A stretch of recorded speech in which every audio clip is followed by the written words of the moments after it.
20, sorry, Taiwanese dollars. Yeah. So I think it's about 400 euro or something. 400.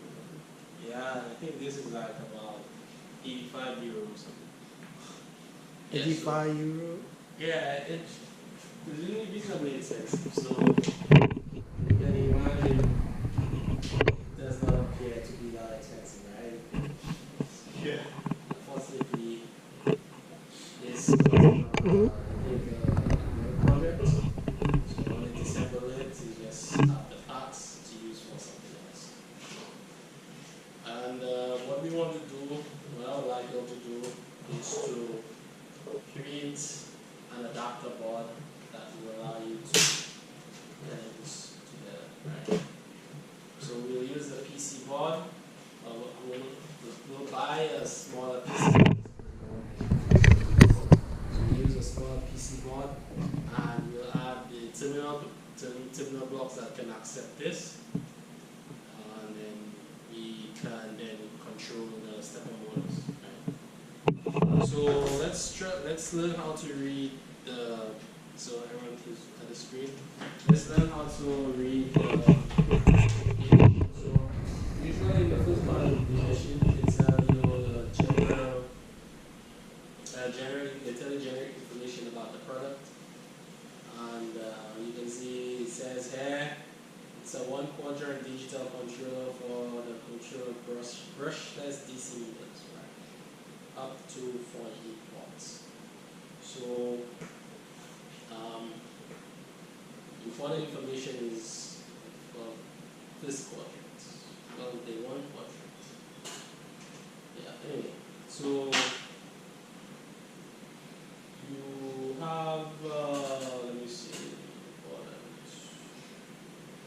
Yeah, so we give you general well, the most important points of the product, and then afterwards you have your table contents, and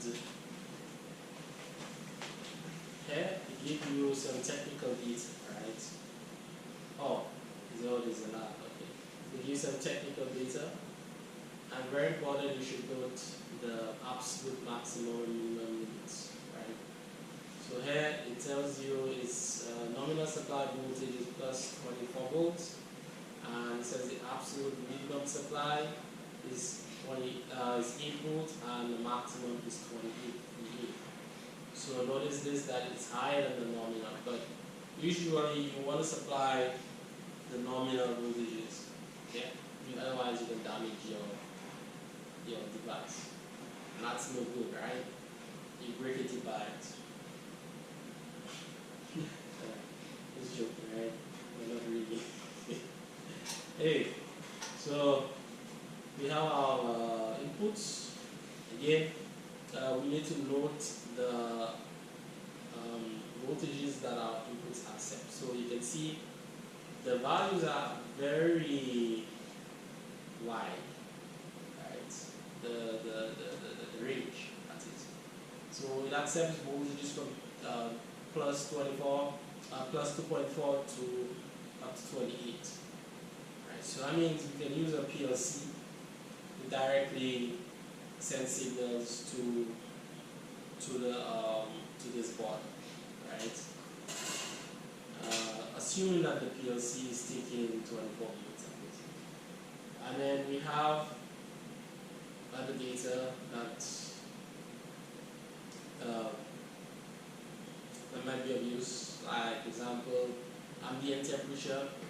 You don't want to store the device in an area where the temperature is too high or too low, otherwise it cannot function. And it tells you, they give you the standards that the device is made to.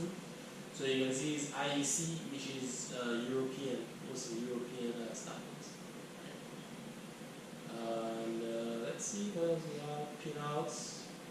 And hey, we have a pin assignment, so that means if we need to control this, if we need to connect this to a controller, we need to know which pin does what, right? So if we look at,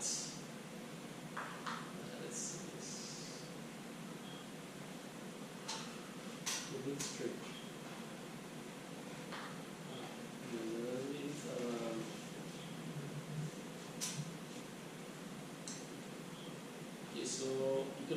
find some information about how to design similar devices.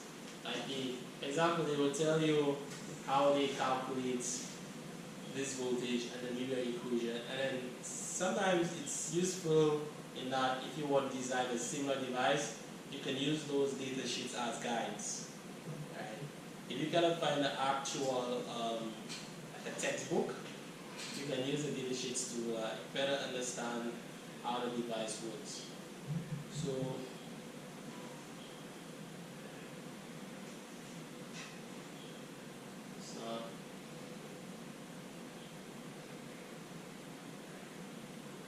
let's go to the table of contents.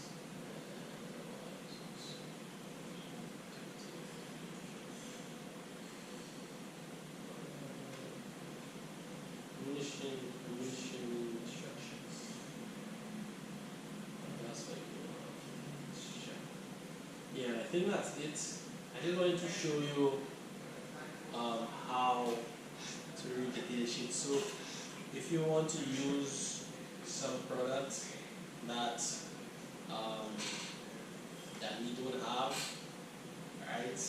And you need to buy something, or you need to understand how some product in some design is working, it's best to consult the data sheet, right? And the data sheet is usually structured in very similar. The first part is some general information, the second part is the table of contents. Third part is usually technical information. And the fourth part is usually more specific information.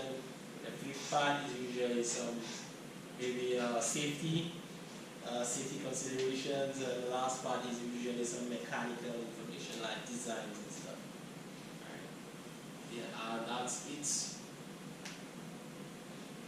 So we'll be consulting this when we have to build a board. So you can see this is the board that the evaluation board that this manual, what is this? The board. Yeah, so you can see this fits in the evaluation board. Right? Usually the evaluation board itself is more expensive than the device. Sometimes, like for example, this device might be let's say $10, but the evaluation board might be $50. And that's all that is all. Yeah, so that's what I wanted to show you. Right. I think today we have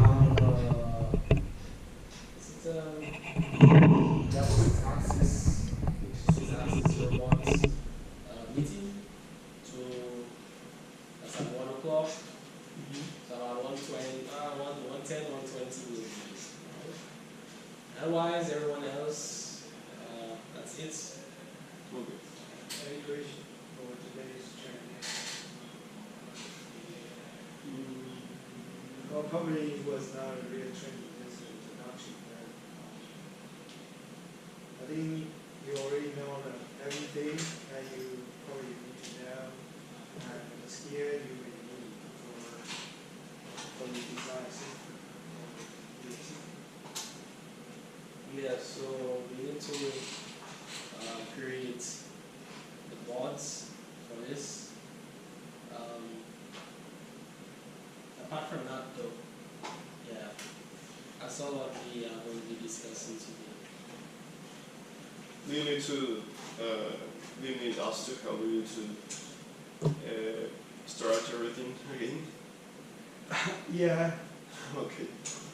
but obviously you can see everything you have to know, so you can build a machine like we see in the workshop.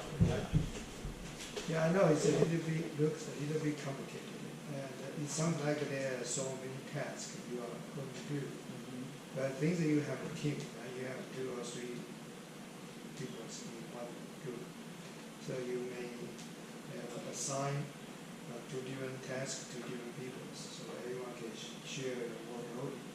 So that may make things easier. and then you can also help each others. Like you are going to make the components with CNC machine, you may have someone who focus on that, and then someone focus on the maybe step motor control PLC. Someone take care of the wiring. As you can see, you have to, read a menu. Probably you may spend a lot of time for reading the menu, and you can create. First, you need to create a schematic, the whole system, computer, PLC, and some I/O, right? Make arrangement, right? That's the first step.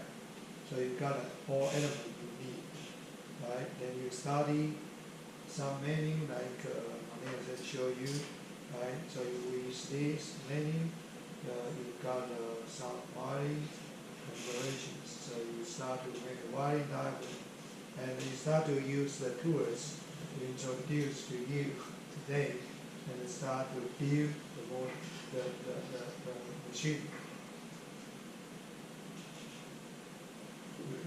Yes. That's all. So probably you got everything already.